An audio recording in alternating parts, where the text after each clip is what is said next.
The Texas Oil and Gas Association is planning to fuel the state's economy in 2026 by prioritizing affordability and reliable electricity. The association released its 2025 Energy and Economic Impact Report today, and joining us to talk all about it is the president of the Texas Oil and Gas Association, Todd Staples. Thank you so much for taking some time out to talk with us. Absolutely. Great to be here. Yeah, I think it's a good day to be you. I was saying this. The big headline, obviously, is I think the oil and gas industry paid $27 billion in state and local taxes and state royalties in fiscal year 2025. This is the second highest amount, right, that you guys have ever paid. That's right. And I want to put that $27 billion in context. $27 billion is more than the entire tax revenue of 34 other states. It equates to $74 million each and every day.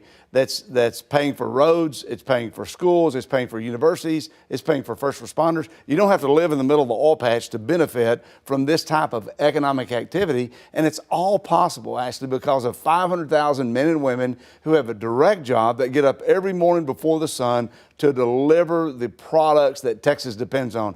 Texas runs on power, not on opinions, and Texas oil and gas workers are delivering that power. Yeah, I mean, when we talk about that total, that doesn't even take into account the jobs numbers and how much the industry is putting into the state when it comes to jobs. It's exactly right. There's about $66 billion in payroll for those jobs. The average oil and gas salary is about $133,000 a year, 68% higher than the state's average. And these are good paying jobs. It pays for these families and it makes Texas economy grow. And those 500,000 jobs, those are direct jobs. And so when you have the economic multiplier and include indirect and induced jobs, you're talking about anywhere from 1.4 million to 2 million people in Texas have a job because of Texas oil and gas. You know, the money that the industry pays obviously has a direct impact to our budget surplus. That's something that we have enjoyed in Texas for quite a while. And I can remember distinctly back in 2023, right, when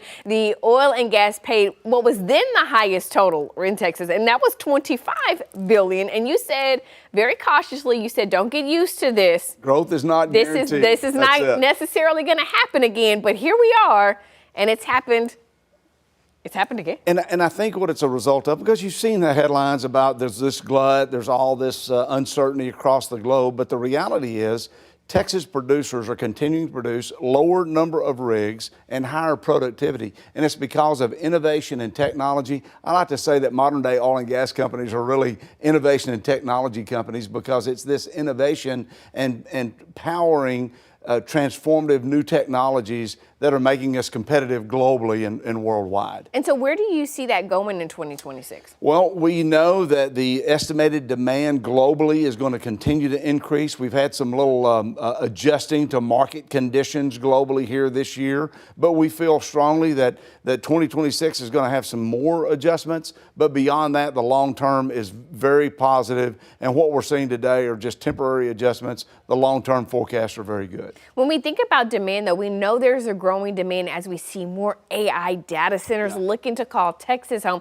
How is that going to play a role? Because we've heard how much power they use. Yeah, data centers demand reliable power. Natural gas delivers that powerful, reliable natural gas supply that powers our electric grid.